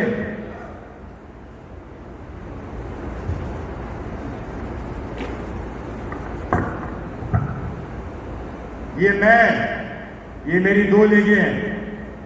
एक लेग में आदरणीय श्री सुरेंद्र वत्स साहब,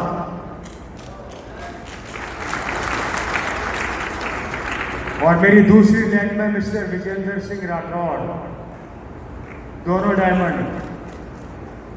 इनका टोटल टर्नओवर 50 करोड़ 50 करोड़, तो ये डायमंड, और मेरा 50 करोड़, मतलब 25 एक लेग में 25 एक लेग में, मेरा दोनों का मिला के 50 करोड़, तो मैं स्टार डायमंड। ये महीने का बता रहा हूं, साल का नहीं बता रहा। एमआरपी से काउंट करते हैं तो लगभग 200 करोड़ से ऊपर की सेल एक महीने की।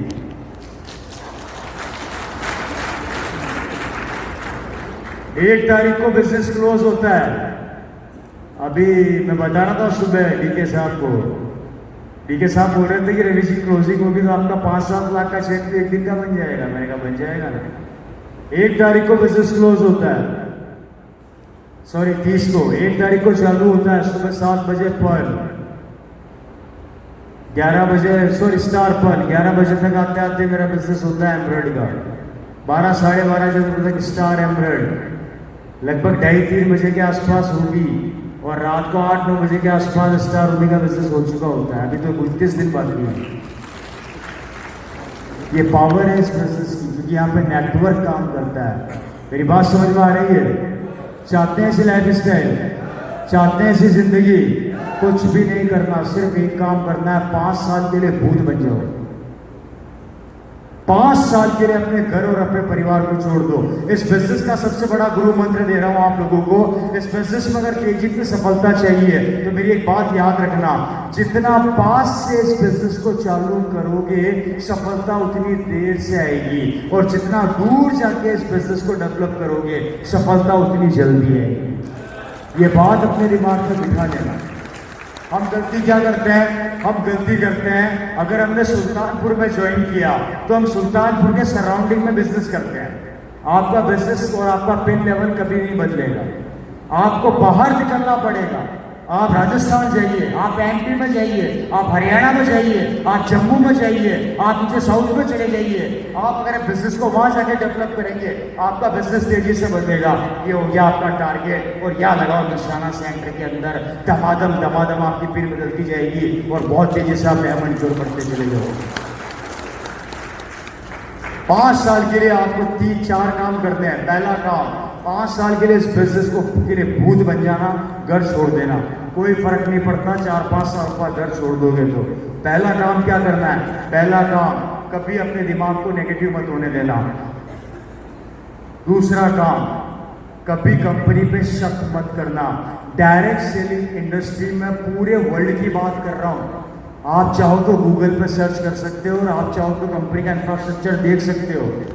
पूरे वर्ल्ड में RCM business direct selling industry में सबसे ज्यादा मजबूत कंपनी है, सबसे ज्यादा मजबूत कंपनी है। तीसरा, लगातार प्रोडक्ट्स को काम में लेना, लगातार प्रोडक्ट्स काम में लेना। इस प्रोडक्ट को अपने परिवार का हिस्सा बना लो। हल्दी, धनिया, सर्फ, आटा, नमकीन, बिस्किट, जो आपको सामान RCM में मिलता है अपने घर में लेकर आइए और घर का सामान उठा के बाहर फेंक दीजिए दूसरी कंपनी का। उससे पैसा जा रहा है और इससे पैसा घर में आ रहा है। ये सूट मैंने पहन रखा है, ये RCM का, क्या बुरा लग रहा है क्या? अगर ये सूट मैं किसी शोरूम में खरीदने जाऊंगा कम से कम 10,000 का है और ये RCM से खरीदा मात्र 2400 रुपए का है, और उस पर कमीशन अलग, वो भी तो मत भूलो। अरे हमारे यहाँ पर तो प्रोडक्ट काम में लेने से पैसा आता है। एक बार एक पार्टी में गया, शर्ट फट गया, मैं नाच रहा था, मजा आ गया, शर्ट फट गया। सब बोले पागल हो गया है क्या, नाच क्यों रहा, तेरा शर्ट फट गया ना? बोले बिजनेस वॉल्यूम बढ़ गया। हमारे यहाँ पर तो कपड़े फटने से भी पैसा आता है, जूते फटने से भी पैसा आता है, इसलिए फटने दो, टेंशन मत पालो। कल मैं खाना खाने किसी मित्र के घर पे गया, वहाँ DK साहब का जूता एक कुत्ता उठा के ले गया। अब कुत्ता उठा के ले गया मुझे और उससे हाथ दिलाना, तो DK सर जूता ढूंढ रहे थे, जूता तो लेके आ गए। अब मुझे टेंशन हो गई, और मैंने कहा जूता बच गया यार, बड़ा दुख हुआ। DK सर बोले सर मेरा जूता फट जाता, आप कह रहे हो जूता बच गया। मैंने कहा आपका फटता तभी तो मेरा बिजनेस वॉल्यूम बढ़ता। आपका जूता फटता तभी तो मेरा बिजनेस वॉल्यूम बढ़ता, मुझे तो लॉस हो गया उल्टा। ये तो मैंने जूते को कुत्ते को गालियां दी, मैंने कहा शर्म नहीं, ढंग से फाड़ता, लेकर क्यों गया? मतलब हमारे यहाँ पे कपड़े फटने, जूते फटने से भी पैसा आता है, इसलिए कभी टेंशन मत करना। ये दुनिया का सबसे उल्टा व्यापार है। कपड़े फटेंगे पैसा आएगा, कपड़े पहनोगे पैसा आएगा, नमक खाओगे पैसा आएगा, नमक बाहर का खाओगे तो पैसा जाएगा। अल्टीमेटली खोने के लिए कुछ नहीं है, पाने के लिए कुछ बहुत कुछ है। कोई भी कंपनी एक दिन पागल बना सकती है, 1 महीना बना सकती है, 2 महीना बना सकती है, लेकिन 22 साल पागल नहीं बना सकती। बात समझ में आ रही है? 22 साल पागल नहीं बना सकती। इसलिए थर्ड वन, प्रोडक्ट्स काम में लीजिए। और चौथा, अपनी एक्टिव और ग्रोइंग अपलाइन के ना धो के पीछे बढ़ जाओ, कपड़े फाड़ लो, मेरे को सिखाओ, मेरे को सिखाओ, मेरे को सिखाओ, मेरे को सिखाओ। मीटिंग कैसे की जाती है मुझे सिखाओ, घर में मार्केटिंग प्लान कैसे दिया जाता है मुझे सिखाओ, होम मीटिंग कैसे की जाती है मुझे सिखाओ। सफलता आपकी है, मेरी नहीं। हम सबसे बड़ी गलती क्या करते हैं? इंतजार करते हैं अपलाइन का। क्यों? आपको मैं मेरे आंकड़े बताता हूं। मैं जब इस बिजनेस में आया था माइक पकड़ना नहीं आता था, आज कांपते थे ऐसे। लोग बोले star diamond, star diamond, stage पे जबरदस्ती खड़ा कर दिया। अब क्या बोलूं? कान में से धुआं निकल रहा है, पांव कांप रहे हैं, भले BP चेक कर लो तो 200 पार होगा 100%। हालत खराब। अब 2 रास्ते थे, या तो घर बैठ जाओ या बोलना सीख जाओ। कुछ नहीं किया, अपने कर्मों को याद किया, रवि कर्म करता जा, फल तो ऑटोमेटिक ऊपर वाला देगा। किसी अपलाइन का इंतजार नहीं किया, लग गया काम के ऊपर, आज आपके सामने खड़ा हूं। अब डर नहीं लगता। शुरुआत करोगे तो अर्थ का पता चलेगा। समुद्र या नदी के किनारे पर खड़े होके कभी गहराई का अंदाजा नहीं लगाया जाता, कूदना पड़ता है, और हम लोग कूदने से डरते हैं। इस RCM बिजनेस की सबसे अच्छी बात पता मुझे क्या लगती है? जानना चाहते हैं? ये दुनिया का पहला ऐसा व्यापार है जो कभी किसी से ये नहीं पूछता कि तू कितना पढ़ा लिखा है, तेरी क्वालिफिकेशन क्या है, तू गांव का है या शहर का है, तू लड़की है या तू लड़का है। RCM बिजनेस एक ही बात पूछता है, तू कपड़े पहनता है? आप बोलोगे हाँ पहनता हूं। RCM पूछता है, तू हल्दी धनिया मिर्ची खाता है? बोले हाँ खाता हूं। तू करोड़पति बन सकता है, तू करोड़पति बन सकता है। 4 काम रिपीट कर देता हूं। पहला, कभी अपने पहले दिन मालिक को नेगेटिव मत होने देना। दुनिया का कोई भी आदमी आपको नेगेटिव करे, नेगेटिव मत होना। नेगेटिव होंगे, टेंशन मत पालना, अगली मीटिंग में कोई रामलाल आने वाला है। आप नहीं करोगे तो आपका भाई कोई ना कोई आएगा। हेलो। दूसरा काम, लगातार आरसीएम सिस्टम पर बिलीव बनाना। तीसरा काम, लगातार प्रोडक्ट काम में लेना। और चौथा काम, बिजनेस को सीखना और सिखाते चले जाना। अगर ये 4 काम आपने सीख लिए तो आप इस बिजनेस में कभी हार नहीं मान सकते, आप कभी जिंदगी में पीछे हट नहीं सकते। और अगली बार मैंने बता दिया, सिस्टम को दूर से करना है। जितना बाहर जाके करोगे सफलता उतनी जल्दी मिलेगी दोस्तों। और उसके बाद ये बिजनेस आपकी ज़िंदगी को बदल देगा। मैंने इस बिजनेस के अंदर रिक्शा चलाने वालों को करोड़पति बनते देखा है। मैं अक्सर एक बात बताता हूँ अपनी मीटिंग में, आज आपको बताता हूँ। मेरी बहन बहुत रिच फैमिली में गई, करोड़पति परिवार है। गूगल पर सर्च कर लेना अभी के अभी, यही बैठ के, मैं कहीं और नहीं भेज रहा, यही सर्च कर लेना। मेरी बहन की जहाँ पर शादी हुई, इस फैमिली के बारे में बता रहा हूँ। राजस्थान के जयपुर में मेरी बहन की शादी हुई, जिस परिवार में, बहुत रिच परिवार है। उनका होटल है, गूगल पर डाल लो, होटल शिव विलास पैलेस जयपुर राजस्थान, अभी डालो, उस होटल का फोटो आ जाएगा। लगभग 2 से 2.5 हजार करोड़ की प्रॉपर्टी है। मेरी बहन के घर में एट ए टाइम 60 से 70 कारें खड़ी रहती है। उनका पर्सनल हेलीकॉप्टर है, आप उस पर देखेंगे तो आपको सब दिख जाएगी डिटेल। आ गया, बड़ी करी दिखा दी यस।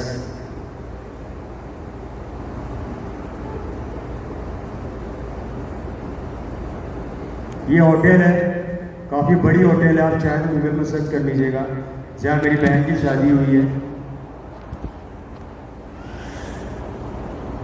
एक बार मेरी बहन ने मेरे को वहाँ पर बुलाया कि भैया फंक्शन है, तेरे को आना है। मैंने कहा ठीक है होगा। एक्चुअली कुछ लोगों को क्या गलत फहमी है, आपके यहाँ का मुझे नहीं पता, हमारे वहाँ पर होता है। कुछ लोग अपने आप को इतना घमंडी समझते हैं, कुछ पैसा आ जाता है तो वो सोचते हैं बस मैं ही रहूँ, बाकी तो कोई है ही नहीं।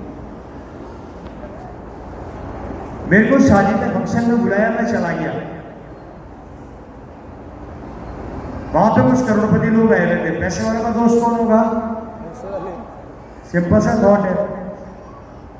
मैं चला गया, सब अपनी बड़ी बड़ी गाड़ियों से आए, मैं भी अपनी गाड़ी से चला गया। फंक्शन अटेंड किया, शिवविलास का फंक्शन था। हम होटल शिवविलास चले गए। वहां पे एक शख्स ने मेरे से पूछा, और रवि क्या चल रहा है? वही। मैंने कहा हाँ वही। चल रही है क्या? अब आप समझिए मैं किसकी बात कर रहा हूँ। बोला चल रही नहीं, उड़ रही है।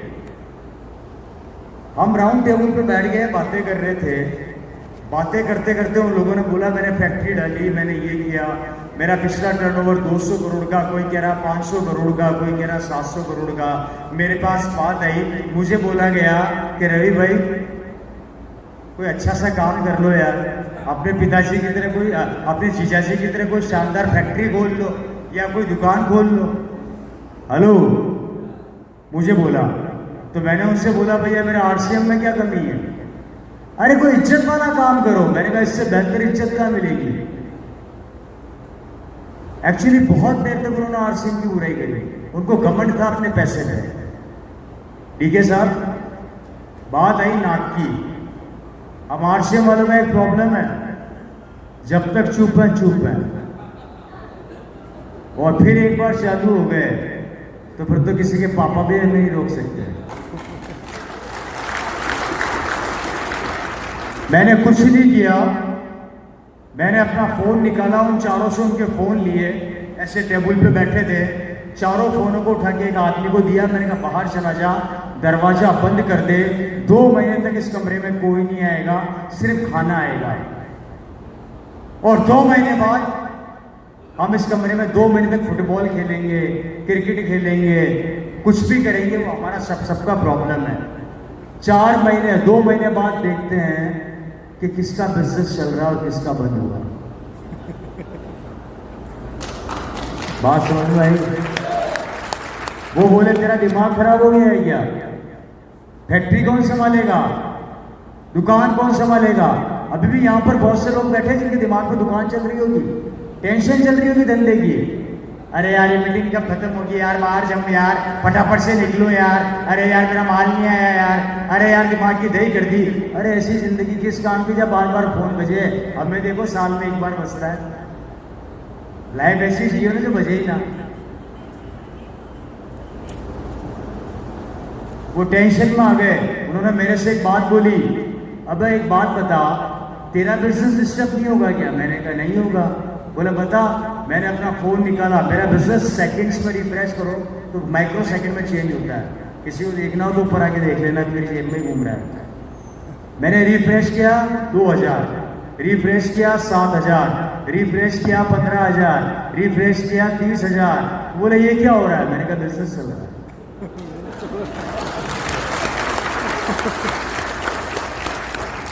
उन्होंने मेरे से पूछा कि कैसा फैक्ट्री का है? मैंने कहा नहीं है। दुकान का है? मैंने कहा नहीं है। माल कहां से आता है? मैंने कहा मेरा तो कोई माल भी नहीं है। कुछ तो खोला होगा? मैंने कहा कुछ नहीं खोला। तो आता कैसे है? राशन खाने से। बोला मजाक कर रहा है क्या? मैंने कहा आपको जो समझना है समझो, मैं तो प्रूफ के साथ दिखा रहा हूं। और 2 महीने कमरे में बंद होके चेक कर लो, क्योंकि मुझे पता है 2 महीने तक रवि को रोक सकते हो, आपको कैसे रोकोगे? डीके साहब को कैसे रुकोगे? रुक जाओगे 2 महीने तक? डीके साहब तैयारी कर रहे हैं आगे एमरेल्ड, स्टार एमरेल्ड, रूबी जाने की। ये रूबी जाएंगे तो उसमें मैं कहाँ जाऊंगा?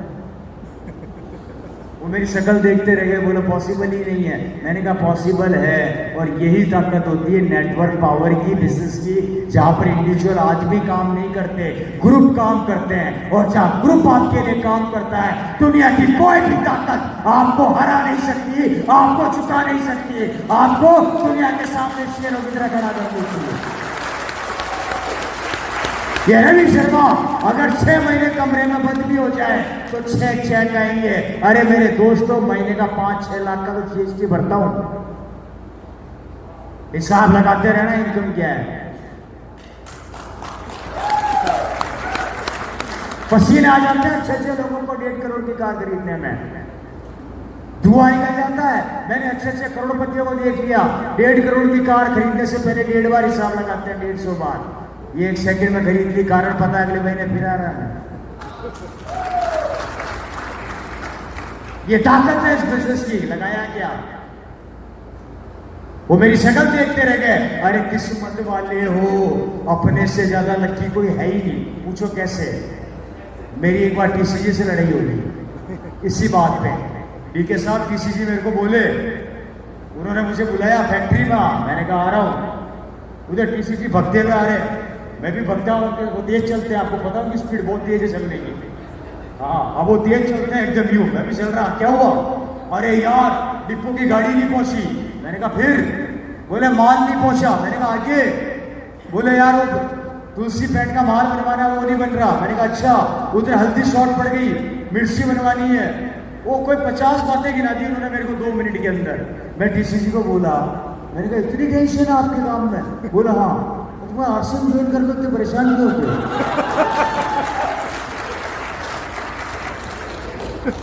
मैं बोल गया उनको, मैंने कहा आरसीएम ज्वाइन कर लो। बोले क्या बकवास कर रहा है? मैंने कहा सही कह रहा हूं, फॉर्म लगाओ।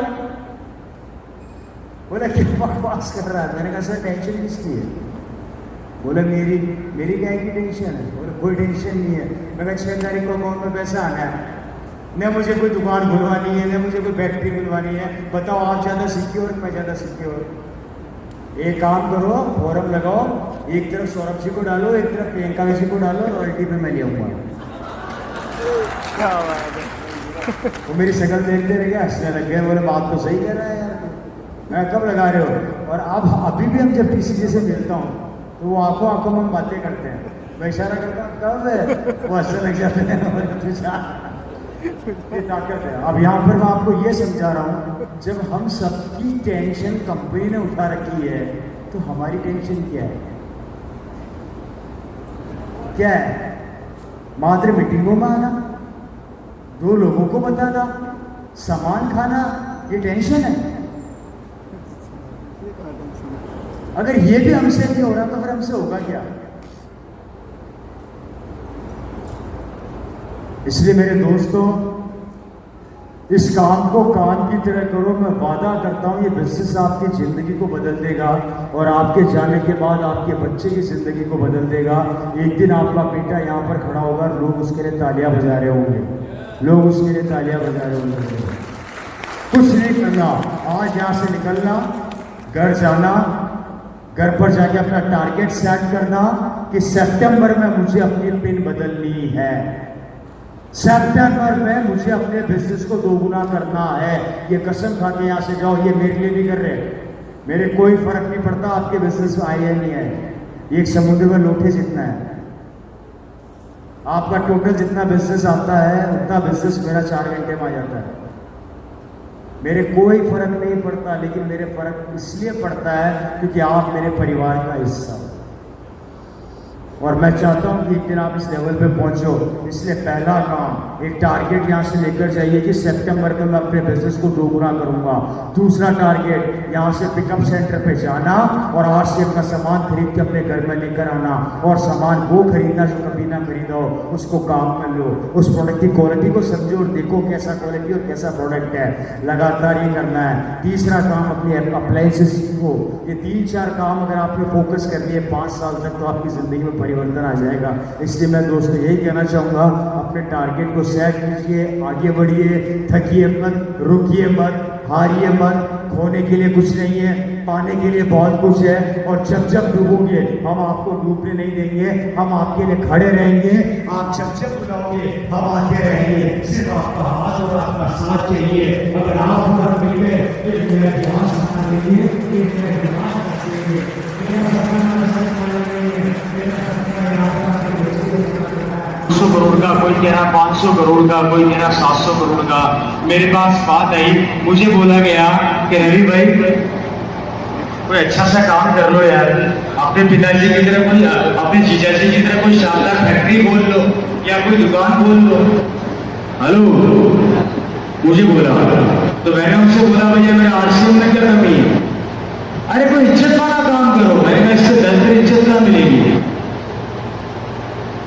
एक्चुअली बहुत देर तक उन्होंने आरसीओ में उड़ेंगे, उनको गवर्नमेंट था अपने पैसे। ठीक है साहब, बात आई नाम की। अब आरसीओ वालों का एक प्रॉब्लम है, जब तक चुप है चुप है, और फिर एक बार चालू हो गए तो फिर तो किसी के पापा भी नहीं रोक सकते। मैंने कुछ नहीं किया, मैंने अपना फोन निकाला और चारों से उनके फोन लिए, ऐसे टेबल पे बैठे थे, चारों फोन को उठा के एक आदमी को दिया। मैंने कहा बाहर चला जा, दरवाजा बंद कर दे, 2 महीने तक इस कमरे में कोई नहीं आएगा, सिर्फ खाना आएगा। और 2 महीने बाद हम इस कमरे में 2 महीने तक फुटबॉल खेलेंगे, क्रिकेट खेलेंगे, कुछ भी करेंगे। हमारा सबका प्रॉब्लम है। 4 महीने 2 महीने बाद देखते हैं कि किसका बिजनेस चल रहा है, किसका बन रहा है।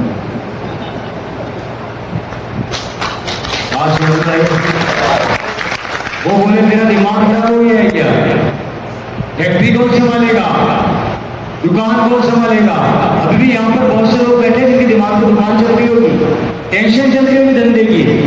अरे यार मीटिंग कब खत्म होगी यार, बाहर जाओ यार, फटाफट से निकलो यार, अरे यार मेरा माल नहीं आया यार, अरे यार दिमाग की दही कर दी। अरे ऐसी जिंदगी किस काम की, जब बार बार फोन बजे, हमें देखो सामने एक बार बजता है। लाइफ ऐसी जीवन तो बजे ही ना।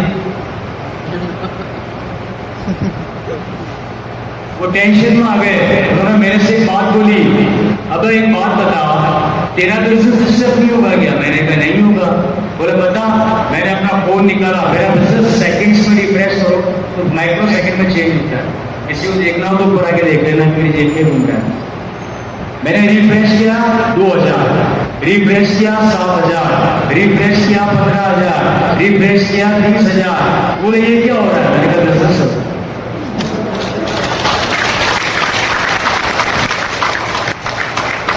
उन्होंने मेरे से पूछा कि कैसा, फैक्ट्री का है? मैंने कहा नहीं है। दुकान का है? मैंने कहा नहीं है। माल कहाँ से आता है? मैंने कहा मेरा कोई माल भी नहीं है। कुछ तो बोला होगा? मैंने कहा कुछ नहीं बोला। तो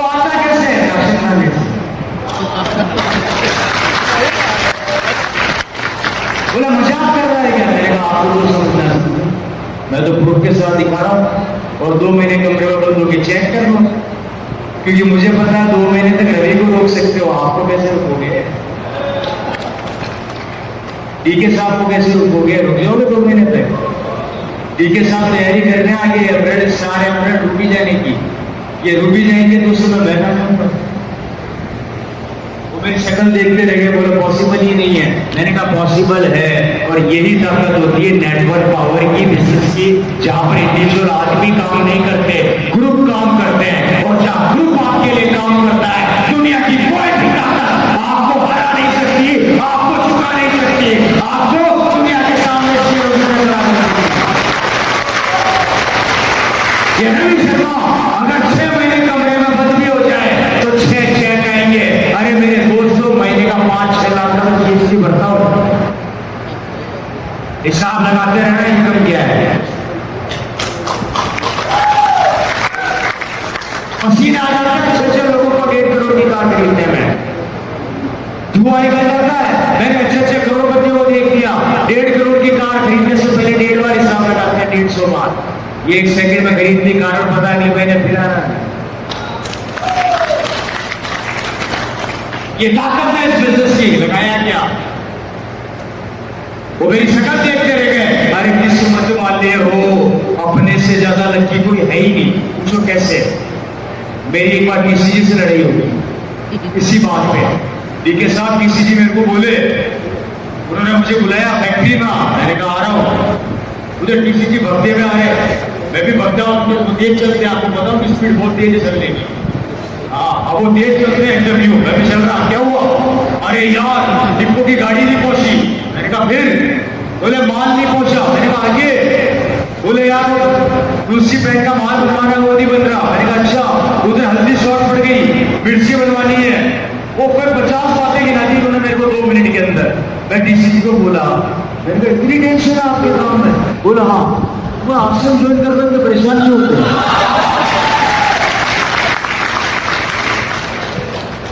मैं बोल गया उनको, मैंने कहा आपसे ज्वाइन कर। बोले क्या बकवास कर रहा है? मैंने कहा सही कह रहा हूं, फोरम लगाओ। बोले क्या बकवास कर रहा है? मैंने कहा सर टेंशन इसकी है। बोले मेरी क्या की टेंशन है? बोले कोई टेंशन नहीं है।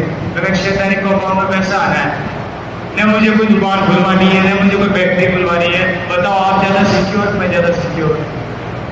एक काम करो, फॉर्म लगाओ, एक तरफ सौरभ जी को डालो, एक तरफ प्रियंका जी को डालो, अथॉरिटी पे मैं ले आऊंगा। तो मेरी शक्ल देखने लगे, अच्छे लग गए, बोले बात तो सही कर रहा है यार, मैं कब लगा रहे हो? और अब अभी भी जब डीसीजी से मिलता हूँ तो वो आंखों में बातें करते हैं, मैं इशारा करता हूँ कब वो अच्छा लग जाता है।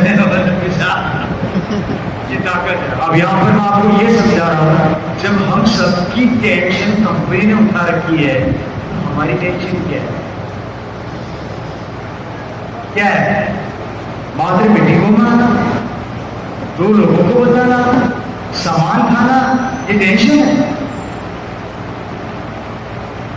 अगर ये भी हमसे नहीं हो रहा तो फिर हमसे होगा क्या?